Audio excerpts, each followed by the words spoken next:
నమస్తే, welcome to 99 TV. నేను ప్రియాంక.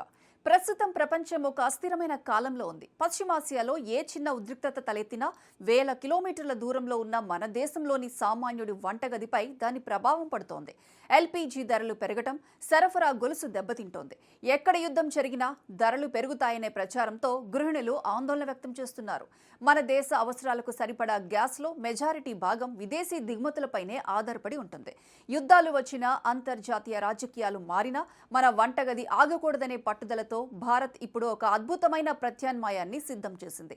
అదే డీమిథైల్ ఈథర్. చాలా మందికి డీమిథైల్ ఈథర్ అనేది కొత్త పేరు కావచ్చు, కానీ శాస్త్రీయంగా చూస్తే ఇది ఎల్పీజీకి అత్యంత దగ్గరి చుట్టం. ఎల్పీజీ ఏ విధంగా అయితే మండుతుందో డిఎంఈ కూడా అదే స్థాయిలో శక్తిని ఇస్తుంది.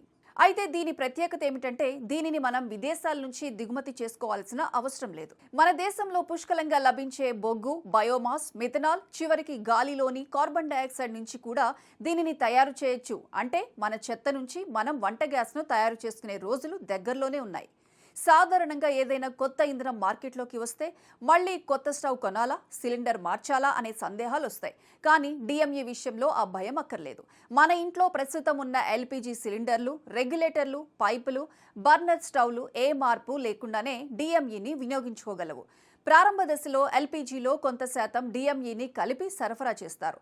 ఆ తర్వాత క్రమంగా పూర్తి స్థాయి స్వదేశీ ఇంధనంగా దీనిని మార్చేలా ప్రభుత్వం ప్లాన్ చేస్తోంది. ఈ బృహత్తర ప్రాజెక్టు వెనుక మన దేశ సైంటిస్టుల మేధస్సు ఉంది. Council of scientific and industrial research పరిధిలోని నేషనల్ కెమికల్ ల్యాబొరేటరీ శాస్త్రవేత్తలు ఇప్పటికే పైలట్ ప్లాంట్ల ద్వారా డిఎంఈ ఉత్పత్తిని విజయవంతంగా పరీక్షించారు. భద్రత విషయంలో ఎటువంటి రాజీ పడకుండా బ్యూరో ఆఫ్ ఇండియన్ స్టాండర్డ్స్ ఇప్పటికే దీనికి సంబంధించిన కఠినమైన ప్రమాణాలను ఖరారు చేసింది. నిల్వ చేయడం నుంచి రవాణా వరకు ప్రతి దశలోనూ ఇది సురక్షితమైందని నిర్ధారించారు.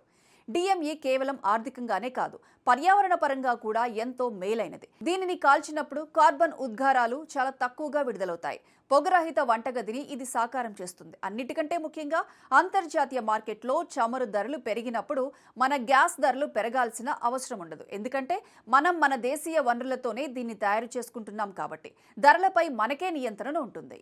భారత్ ఇప్పుడు కేవలం ఒక దిగుమతి చేసుకునే దేశంగా ఉండాలని అనుకోవడం లేదు. ఇంధన రంగంలో స్వయం సమృద్ధి సాధించడమే లక్ష్యంగా అడుగులు వేస్తోంది. డిఎంఈ ప్రాజెక్టు విజయవంతమైతే యుద్ధాలు వచ్చినా, దేశ సరిహద్దుల్లో ఉద్రిక్తతలు ఉన్నా భారతీయ వంటగదిలో పొయ్యి వెలుగుతూనే ఉంటుంది. విదేశీ మారక ద్రవ్యం ఆదా అవుతుంది. లక్షలాది మందికి ఉపాధి అవకాశాలు కూడా లభిస్తాయి. మొత్తం మీద చూస్తే డిఎంఈ అనేది కేవలం ఒక గ్యాస్ కాదు, అది భారత్ సాధించబోయే ఇంధన స్వాతంత్రం. త్వరలోనే ప్రతి ఇంట్లోనూ స్వదేశీ గ్యాస్ మంటలు వెలిగే రోజులు రాబోతున్నాయి.